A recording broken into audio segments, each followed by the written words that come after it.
नमस्कार विद्यार्थी मित्रांनो, आजच्या या व्हिडिओमध्ये आपण इयत्ता 10वीच्या गणित भाग 2 मधील समरूपता या प्रकरणाचा अभ्यास करीत आहोत। आजच्या या व्हिडिओमध्ये आपण दोन महत्त्वाची प्रमेय आणि त्यांचे व्यत्यास आणि त्याचप्रमाणे तीन समांतर रेषा व त्यांच्या छेदिकेचा गुणधर्म यांचा अभ्यास करणार आहोत। तर प्रथमतः आपण बघूया प्रमाणाचे मूलभूत प्रमेय। परीक्षेच्या दृष्टीने अतिशय महत्त्वाचं असं हे प्रमेय आहे। या प्रमेयामध्ये तुम्हाला सिद्ध करा किंवा हे विधान दिलं जाते आणि हे विधान सिद्ध करा अशा प्रकारे तुम्हाला हे प्रमेय वारंवार परीक्षेला विचारलं जाते। अतिशय महत्त्वाचं प्रमेय।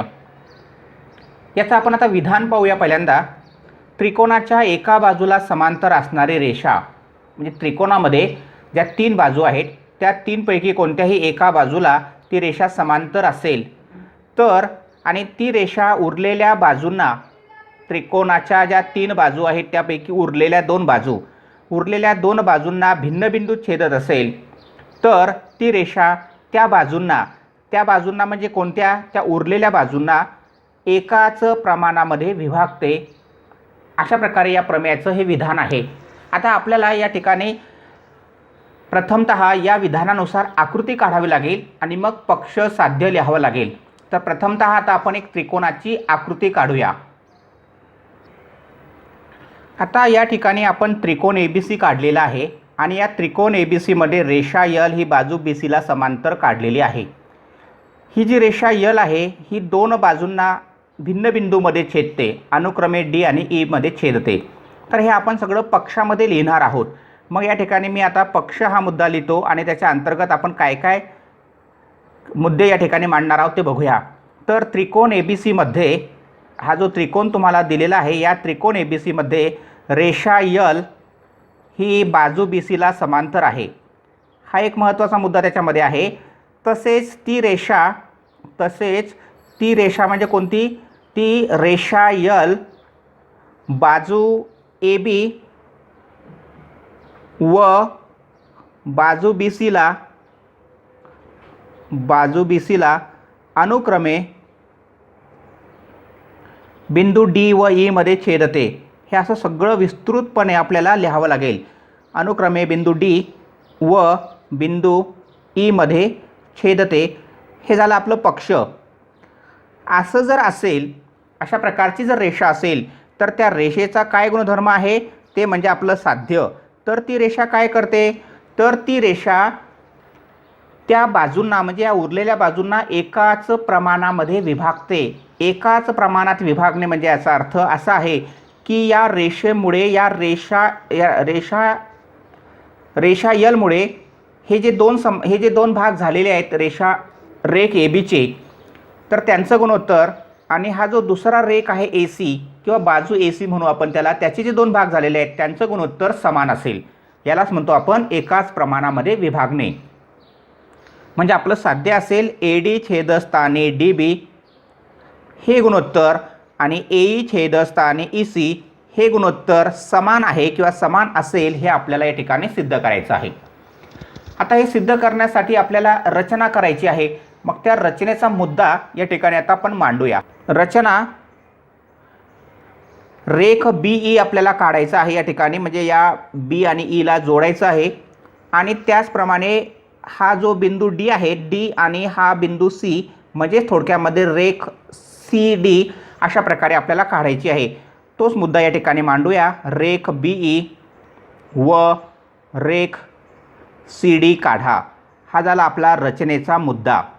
अशा पद्धतीने आपण इथपर्यंत पक्ष, त्याच्यानंतर साध्य, त्याच्यानंतर रचना असेल तर रचना या ठिकाणी आपण मांडायची आहे आणि मग आपल्या साध्यापर्यंत पोहोचायचं आहे।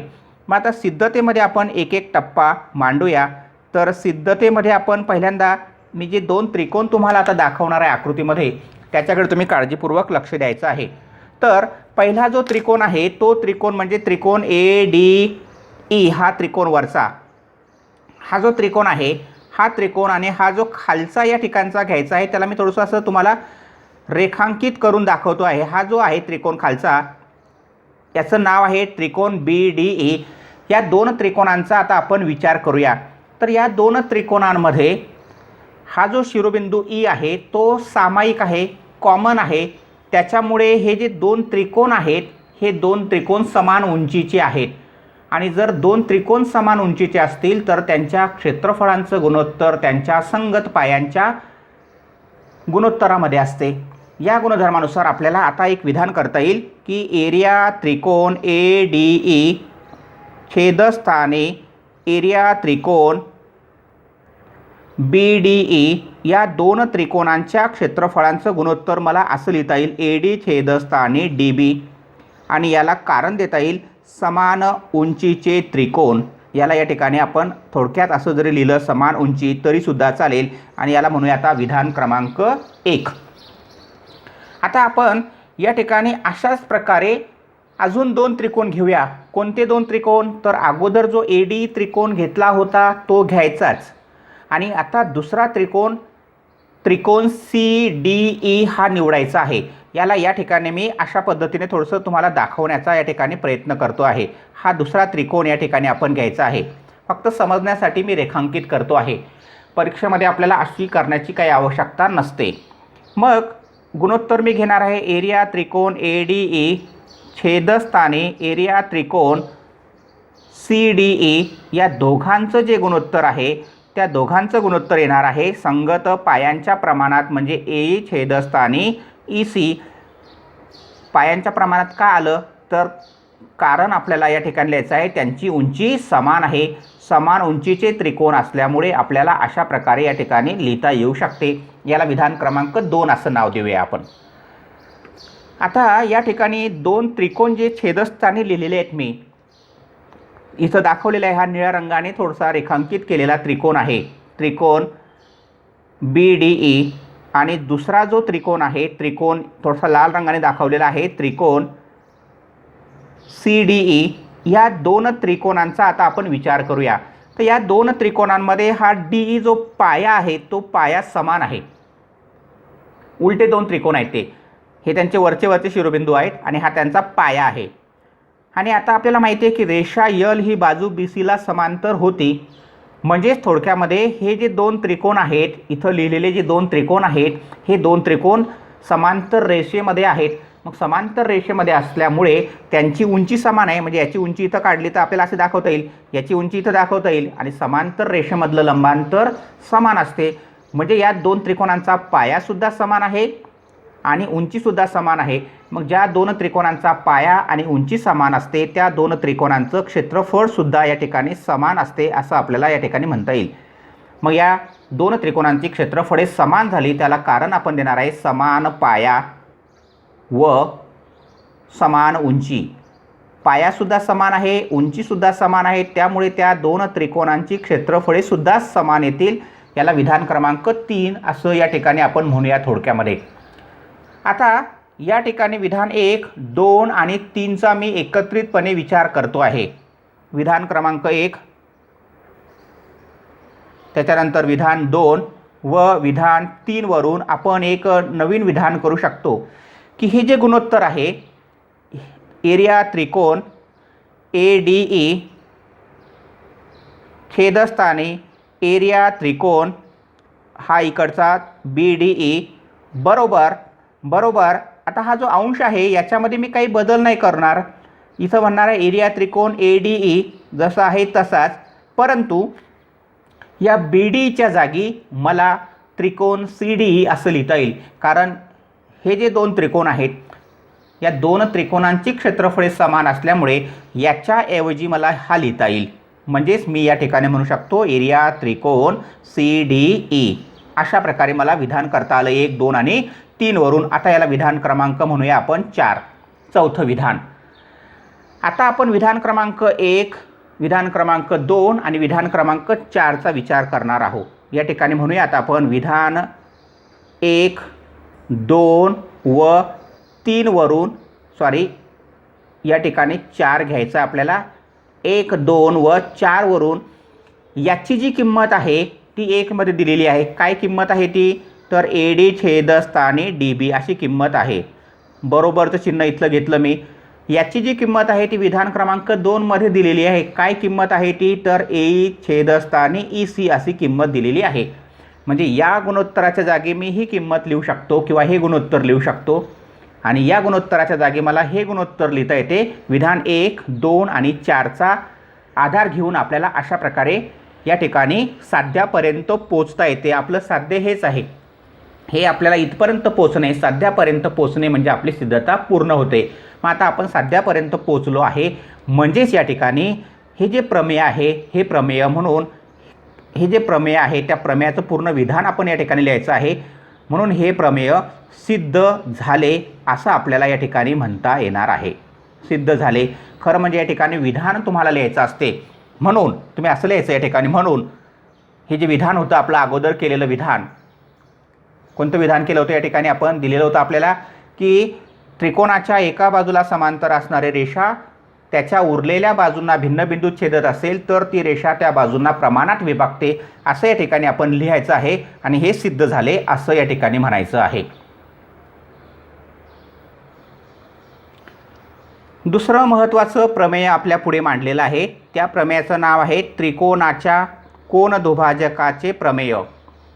हे सुद्धा एक अतिशय महत्त्वाचं प्रमेय या प्रकरणामधील आहे।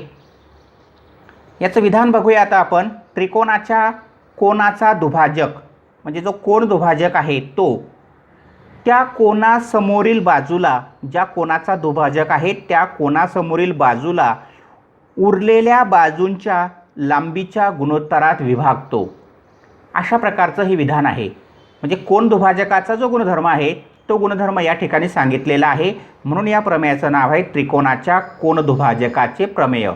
आता आपण यासाठी प्रथम आकृती काढूया। या ठिकाणी आपल्या समोर आकृती काढलेली आहे। आता या आकृतीमध्ये तुम्हाला एक त्रिकोण दाखवलेला आहे, त्रिकोण PQR, आणि त्या त्रिकोण PQRच्या कोन Qचा हा जो किरण QS आहे तो किरण QS दुभाजक दाखवलेला आहे। मग आता आपण या ठिकाणी म्हणूया पक्ष। पक्षामध्ये काय तुम्हाला दिलेलं आहे तर त्रिकोण PQR च्या कोन PQRचा किरण QS हा कोनदुभाजक आहे, कोनदुभाजक आहे। आणि तो कोनदुभाजक जो आहे तो बाजू PR ला बिंदू S मध्ये छेदतो, बिंदू S मध्ये छेदतो। अशा पद्धतीने आपल्याला हे पक्ष लिहावं लागेल, सगळे मुद्दे त्यामध्ये आपण मांडायचे असतात।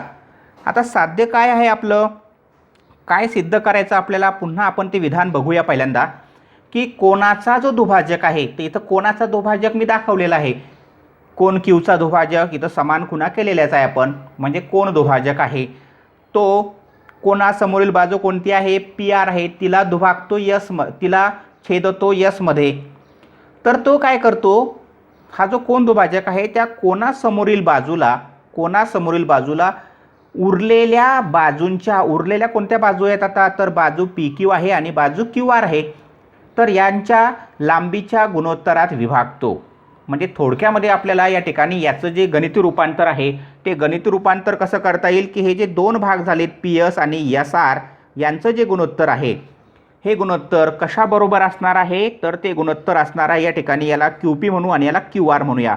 QP छेदस्थानी QR या प्रमाणात विभागतो। अशा पद्धतीने आपल्याला पक्ष आणि साध्य लिहिता आलं पाहिजे।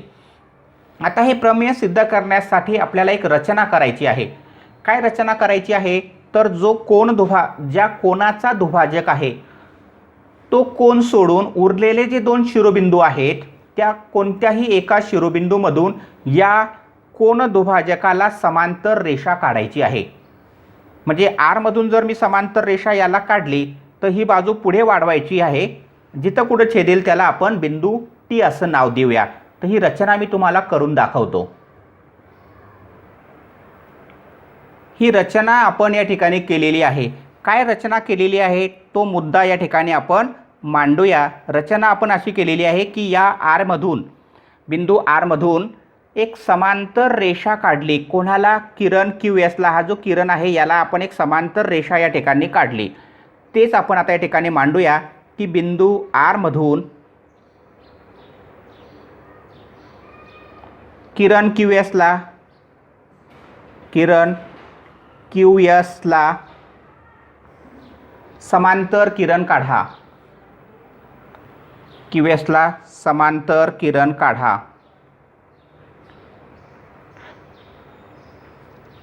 तो जो काढलेला किरण आहे तो बाजू पी क्यूला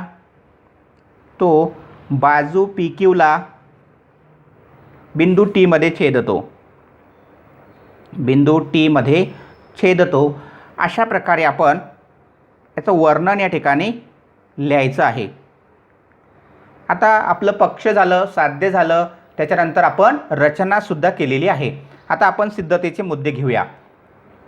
आता सिद्धतेच्या मुद्द्यामध्ये आपण पहिल्यांदा इथं सिद्धतेचा मुद्दा आपल्याला घेता येईल. सिद्धता पहिल्यांदा समजावून सांगतो म्हणजे लक्षामध्ये येईल तुमच्या. तर या ठिकाणी किरण क्यू एस आणि किरण आर टी हे एकमेकांना समांतर आहे. आपण तशी रचनाच या ठिकाणी केलेली आहे. किरण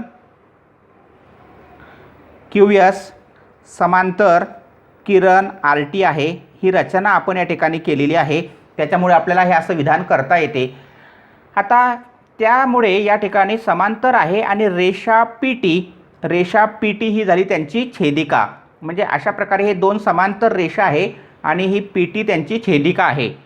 मग पी टी जर रेख पी टी ही त्यांची छेदिका आहे, या ठिकाणी मांडूयात आपण तो मुद्दा. ठीक आहे, इथं आपण पहिल्यांदा मांडून घेऊया तो मुद्दा. रेख पी टी ही छेदिका आहे. रेख पी टी ही छेदिका आहे. आता छेदिका आहे म्हटल्यावर या ठिकाणी आपण पुन्हा आकृतीकडे बघूया. आपल्या या आकृतीमध्ये लक्षात घेऊ की ही जर छेदिका या ठिकाणी आपण अशा पद्धतीने म्हटलं छेदिका आहे, तर या दोन समांतर रेषांना म्हणजे ही रेषा आणि ही समांतर आहे, तर इथला तयार होणारा कोन आणि हा इथला तयार होणारा कोन हे संगत कोन आहेत. आणि रेषा समांतर असतील आणि छेदिकेने छेदले तर तयार होणारे संगत कोन एकरूप असतात. या गुणधर्मानुसार आपल्याला एक विधान करता येईल. म्हणून या ठिकाणी आपल्याला असं म्हणता येईल की कोन या ठिकाणचा हा जो कोन आहे, पहिल्यांदा हा कोन लिहिणार आहे मी. कोन पी क्यू एस, इथला कोन पी क्यू एस एकरूप कोन हा इथला लिहिला आहे आपण. कोन पी क्यू एस एकरूप कोणाशी असणार आहे, तर कोन क्यू टी आर. नाव इथं याचं नाव घेताना कोन क्यू टी आर असं घेऊया. कोन क्यू टी आर आणि पुढे कारण द्यायचं आहे संगत कोन एकरूप असतात रेषा जेव्हा समांतर असतील त्यावेळेस. आणि याला विधान नंबर 1 असं म्हणूया आपण. आता हे झालं 1.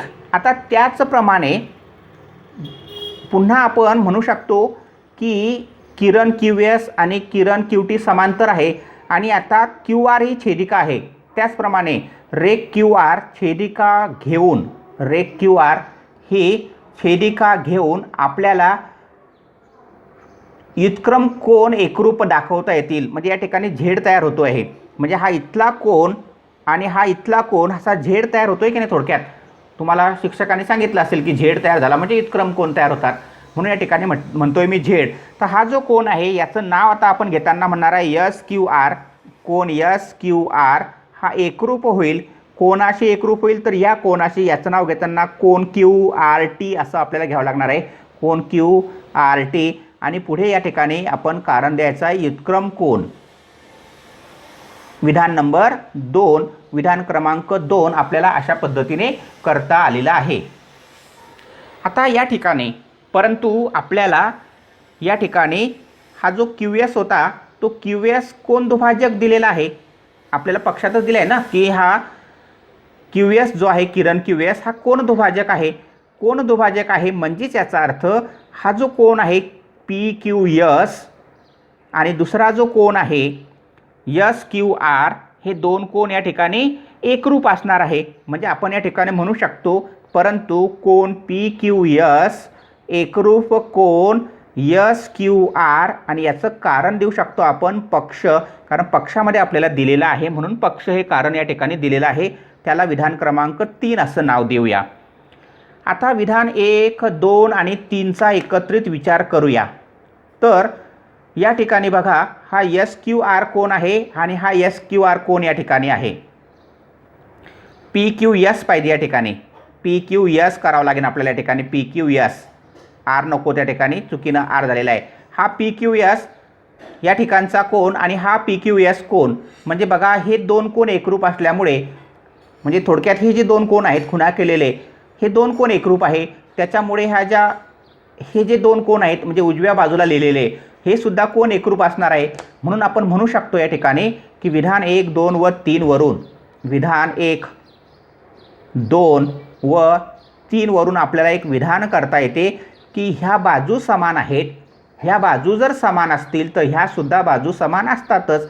या गुणधर्मानुसार कोन क्यू टी आर एकरूप कोन क्यू आर टी असं या ठिकाणी आपल्याला म्हणता येईल. आणि मग हे म्हटल्यानंतर आता आपण आकृतीकडे बघूया. आकृतीमध्ये म्हणजे थोडक्यामध्ये या ठिकाणी हा कोन क्यू टी आर म्हणजे हा कोन इथला आणि क्यू आर टी म्हणजे हा कोन, हे एकरूप आहेत. या त्रिकोणाचा जर आपण विचार केला, एवढ्या त्रिकोणाचा क्यू आर टी या त्रिकोणाचा विचार केला तर हे दोन कोन एकरूप आहे. मग दोन कोन एकरूप असतील तर त्यांच्या समोरच्या बाजूसुद्धा एकरूप असतात. म्हणजेच तुम्हाला या ठिकाणी म्हणता येईल की बाजू क्यू आर एकरूप बाजू क्यू टी असं आपल्याला या ठिकाणी म्हणता येईल. याला म्हणू आपण समद्विभुज त्रिकोणाच्या प्रमेयाचा व्यत्यास. थोडक्यात आपण या ठिकाणी म्हणूया प्रमेयानुसार. कोणतं प्रमेय आहे ते? समद्विभुज त्रिकोणाच्या प्रमेयाचा व्यत्यास. विधान क्रमांक याला 4 असं नाव देऊया आता आपण, विधान क्रमांक 4. आता आपण पुन्हा या ठिकाणी मोठ्या त्रिकोणाचा विचार करूया. मोठा त्रिकोण म्हणजे त्रिकोण पी आर टी, हा पूर्ण मोठा त्रिकोण पी आर टी. आता त्रिकोण पी आर टी या त्रिकोणामध्ये हा जो रेषाखंड क्यू एस आहे, रे क्यू एस म्हणा किंवा त्याला किरण क्यू एस म्हणा, रे क्यू एस समांतर बाजू आर टी आहे. हे आपण अशा पद्धतीची रचनाच केली होती. रचनेमधला तो मुद्दा आहे, म्हणून याचं कारण तुम्हाला देता येईल रचना. मग आता त्रिकोणाच्या मध्ये जर एका बाजूला समांतर रेषा आहे, म्हणजे ही त्रिकोणामध्ये या बाजूला समांतर रेषा आहे आणि ती दोन भिन्न बिंदूमध्ये छेदते इतर दोन बाजूंना, त्यामुळे प्रमाणाच्या मूलभूत प्रमेयानुसार तुम्हाला या ठिकाणी म्हणता येईल. म्हणून काय म्हणता येईल या ठिकाणी? प्रमाणाच्या मूलभूत प्रमेयानुसार की हे जे गुणोत्तर आहे पी एस छेदस्थानी एस आर, हे खालच्या बाजूंचं घेतलं अगोदर मी, बरोबर पी क्यू छेदस्थानी क्यू टी असं हे गुणोत्तर असणार आहे. आणि याला कारण देणार आपण थोडक्यातच येणार आहे प्रमाणाचे मूलभूत प्रमेय किंवा मूलभूत प्रमेयानुसार, आणि याला विधान क्रमांक म्हणणार आहे 5. आता आपण शेवटच्या टप्प्यामध्ये येऊन ठेपलेलो आहोत. आता शेवटचा टप्पा बघा, तर विधान क्रमांक 4 आणि विधान क्रमांक 5 मध्ये बघा. तर या विधान क्रमांक 5 मध्ये क्यू आरची लांबी आणि क्यू टीची लांबी समान आहे. म्हणजे मला या क्यू टीच्या जागी क्यू आर लिहिता येईल. म्हणजे या ठिकाणी हा जो क्यू टी आहे त्याच्या जागी मला क्यू आर लिहिता येईल, कारण दोघांची लांबी समान आहे ना. म्हणून त्या ठिकाणी आता आपण म्हणूया विधान क्रमांक 4 व 5 वरून, विधान क्रमांक 4 व 5 वरून तुम्हाला म्हणता येईल की पी एस छेदस्थानी एस आर हे गुणोत्तर बरोबर पी क्यू छेदस्थानी, आता या क्यू टीच्या जागी मला लिहिता येईल क्यू आर. क्यू टीच्या जागी क्यू आर लिहिलं की तुम्हाला अशा पद्धतीचं हे गुणोत्तर मिळेल. आणि हेच आपल्याला सिद्ध करायचं होतं या पद्धतीने. म्हणजेच हे कोन दुभाजकाचे प्रमेय हे सिद्ध झाले असं आपण या ठिकाणी थोडक्यात म्हणू शकतो. हे सिद्ध झाले असं या ठिकाणी आपल्याला म्हणता येईल. या ठिकाणी आता आपल्याला प्रमाणाच्या मूलभूत प्रमेयाचा व्यत्यास जो आहे तो समजून घ्यायचा आहे. थोडा व्हिडिओ हा मोठा होतो आहे, परंतु सगळे मुद्दे एकमेकांशी कनेक्टेड असल्यामुळे आपल्याला या ठिकाणी हा मुद्दा घ्यायचा आहे. याच्यामध्ये काय सांगितलं आहे की जर एखादी रेषा त्रिकोणाच्या दोन बाजूंना भिन्न बिंदूत छेदून एकाच प्रमाणात विभागत असेल तर ती रेषा उरलेल्या बाजूंना समांतर असते. यासाठी आता आपण आकृती काढूया.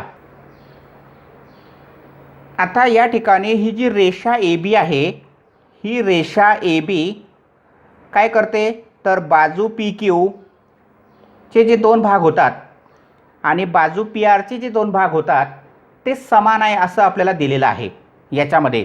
म्हणजे रेषा ए बी ही बाजू पी क्यू व बाजू पी आरला समान गुणोत्तरात विभागते. म्हणजेच या ठिकाणी पी ए छेदस्थानी ए क्यू हे गुणोत्तर आणि पी बी छेदस्थानी बी आर हे गुणोत्तर जर समान असेल तर म्हणजे समान असेल तर आपल्याला या ठिकाणी म्हणता येईल तर रेषा ए बी या ठिकाणी बाजू क्यू आरला समांतर आहे असं आपण या ठिकाणी म्हणू शकतो. समांतर आहे, समांतरचं चिन्ह या ठिकाणी मी मांडलेलंच आहे. म्हणजे गुणोत्तर जर समान असेल, या रेषेमुळे तयार होणारी जी गुणोत्तरे आहेत ती जर समान असतील तर ती रेषा तिसऱ्या बाजूला समांतर असते. या ठिकाणी तुम्हाला परीक्षेमध्ये उदाहरण विचारतात, काही बाजूंची लांबी देतात. या ठिकाणी समजा 8 दिलेली आहे, या ठिकाणी 10 दिलेली आहेत, या ठिकाणी समजा तुम्हाला लांबी दिलेली आहे 12 आणि या ठिकाणी दिलेली लांबी 15. तर विचारतात की रेषा ए बी ही बाजू क्यू आरला समांतर आहे का. मग आपण पहिल्यांदा या ठिकाणी अशा प्रकारच्या उदाहरणामध्ये पी ए छेदस्थानी ए क्यू या पी ए छेदस्थानी ए क्यू पाहिजे. या ठिकाणी पी ए छेदस्थानी ए क्यू या गुणोत्तराची किंमत काढायची आहे, त्याला विधान नंबर 1 नाव द्यायचं आहे. त्यानंतर पी बी छेदस्थानी बी आर या गुणोत्तराची किंमत काढायची आहे, त्याला विधान नंबर 2 नाव द्यायचं आहे. जर समजा दोघांच्या किमती समान आल्या तर म्हणायचं रेषा बाजू क्यू आरला समांतर आहे, म्हणजे तिसऱ्या बाजूला समांतर आहे. अन्यथा ती त्या बाजूला समांतर नसते. अशा प्रकारचं हे प्रमाणाच्या मूलभूत प्रमेयाचा व्यत्यास आहे. या ठिकाणी आपल्याला कोन दुभाजकाच्या प्रमेयाचा व्यत्यास पाहायचा आहे. आपण प्रमेय बघितलं, त्याची सिद्धतासुद्धा घेतली. आता व्यत्यास काय सांगतो आपल्याला की समजा एक हा त्रिकोण ए बी सी आहे, या ठिकाणी दाखवलेला आहे तुम्हाला त्रिकोण ए बी सी, आणि या त्रिकोण ए बी सीच्या बाजू बी सीवर हा एक डी बिंदू आहे. पण हा डी बिंदू कसा आहे, असा असेल की तयार होणारं जे गुणोत्तर आहे ए बी छेदस्थानी ए सी हे गुणोत्तर जे आहे आणि या ठिकाणी बी डी छेदस्थानी डी सी हे गुणोत्तर जर समान असेल, की या डी बिंदूमुळे जर ए बी छेदस्थानी ए सी या गुणोत्तराची किंमत आणि बी डी छेदस्थानी डी सी या गुणोत्तराची किंमत जर समान असेल तर आपण म्हणू शकतो की हा जो किरण ए डी काढलेला आहे हा किरण ए डी या कोन बी ए सीचा दुभाजक असतो. म्हणजे गुणोत्तरे जर समान असतील तर त्या ठिकाणी तो कोन दुभाजक असतो. आता प्रमाणाचे मूलभूत प्रमेयाचा व्यत्यास किंवा त्या ठिकाणी कोन दुभाजकाच्या प्रमेयाचा व्यत्यास याची सिद्धता तुम्हाला त्या ठिकाणी विचारली जात नाही, परंतु याच्यावर आधारित उदाहरणे मात्र तुम्हाला अवश्य विचारली जातात. अगोदरच्यामध्ये मी सांगितलं की रेषा समांतर आहे किंवा नाही ते ठरवा, अशा प्रकारे तुम्हाला प्रश्न विचारतात. तसंच या ठिकाणी सुद्धा काही मापं तुम्हाला दिली जातील. समजा 10 दिलं, या ठिकाणी 12 आहे, या ठिकाणी 8 आहे, या ठिकाणी 4 आहे, आणि विचारलं की मग आता किरण ए डी हा कोन दुभाजक आहे का ते ठरवा. मग आपण काय करायचं, पहिल्यांदा या गुणोत्तराची किंमत शोधायची आहे, त्याला विधान नंबर 1 असं नाव द्यायचं आहे. ए बी छेदस्थानी ए सी या गुणोत्तराची किंमत. आता ज्याप्रमाणे त्रिकोण असेल त्याप्रमाणे नावं घ्यायची तुम्ही आणि याला 1 नंबरचं नाव द्यायचं आहे. त्याच्यानंतर या ठिकाणी बी डी छेदस्थानी डी सी या गुणोत्तराची किंमत काढायची आहे, त्या ठिकाणी त्याला 2 नंबर असं नाव द्यायचं आहे. आणि ह्या दोन्ही किमती समान आहे का बघायच्या. जर त्या किमती समान असतील तर किरण ए डी हा त्या दिलेल्या कोनाचा कोन दुभाजक असतो. जर किमती समान आल्या नाहीत तर कोन दुभाजक नसतो. अशा प्रकारे या दोन्ही प्रमेयाचे हे व्यत्यास आहेत. आजच्या या व्हिडिओमधील हा शेवटचा मुद्दा घेतोय मी, 3 समांतर रेषा व त्यांच्या छेदिका यांचा गुणधर्म. तर ह्या 3 समांतर रेषा आहेत. या ठिकाणी रेषा यल ही समांतर आहे रेषा यमला आणि रेषा यम ही समांतर आहे रेषा यनला, अशा प्रकारे आहे. आणि मग त्याची ही रेषा ए ही छेदिका आहे, रेषा बी सुद्धा छेदिका आहे. तर या ठिकाणी ही जी छेदिका आहे या छेदिकेवर या 3 समांतर रेषांनी काय केलं आहे, हे जे भाग केलेले आहेत या ठिकाणी डी भाग, तर त्याला म्हणतो आपण आंतरछेद. याला सुद्धा या ई पासून एफ पर्यंतला म्हणतो आपण आंतरछेद. तर या आंतरछेदांचं जे गुणोत्तर आहे ते गुणोत्तर अन्य कोणत्याही छेदिकेवर या 3 समांतर रेषांनी केलेल्या आंतरछेदाच्या गुणोत्तरा एवढं असते. म्हणजेच या ठिकाणी जी एच छेदस्थानी एच आहे हे गुणोत्तर आणि अगोदरचं गुणोत्तर समान असते, असा हा गुणधर्म आपल्याला सांगतो. 3 समांतर रेषांच्या आंतरछेदाचा हा गुणधर्म आहे की हे गुणोत्तर जर समान असेल तर या दुसऱ्या छेदिकेचे सुद्धा जे 2 आंतरछेद तयार झाले त्यांचं सुद्धा गुणोत्तर समान असेल. किंवा अन्य कोणतीही अजून छेदिका असेल तर त्या ठिकाणी ते गुणोत्तरे समान असतील. आता इथं तुम्हाला अशा आडव्या 3 रेषा दिलेल्या आहेत समांतर आणि हे 2 अशा उभ्या त्यांच्या छेदिका दिलेल्या आहेत. आता या आकृतीमध्ये तुम्हाला या ठिकाणी काय केलेलं आहे की 3 समांतर रेषा अशा उभ्या दिलेल्या आहेत आणि ह्या 2 छेदिका अशा आडव्या काढलेल्या आहेत. तर मग आता या 3 समांतर रेषेवर या 3 समांतर रेषांनी या P छेदिकेवर कोणते आंतरछेद तयार केलेले आहेत तर आंतरछेद तयार केले आहेत AB आणि BC. मग या ठिकाणी AB छेदस्थानी BC हे गुणोत्तर आणि दुसऱ्या छेदिकेवर तयार केलेले आंतरछेद कोणते आहेत तर DE आहे छेदस्थानी EF. तर ही गुणोत्तरे समान असतात असं आपल्याला या ठिकाणी म्हणता येईल. तर या गुणधर्मालाच म्हटलं जाते 3 समांतर रेषा व त्यांच्या छेदिका यांचा गुणधर्म. आता आजच्या या व्हिडिओमध्ये आपण प्रमाणाचे मूलभूत प्रमेय आणि त्याचा व्यत्यास समजून घेतला. फक्त व्यत्यास, कोन दुभाजकाचे प्रमेय आणि त्याचा व्यत्यास आणि 3 समांतर रेषा व त्यांच्या छेदिका यांचा गुणधर्म, हे सगळे प्रमेय आणि काही गुणधर्म जे आहेत किंवा व्यत्यास जे आहेत ते अतिशय महत्त्वाचे आहेत.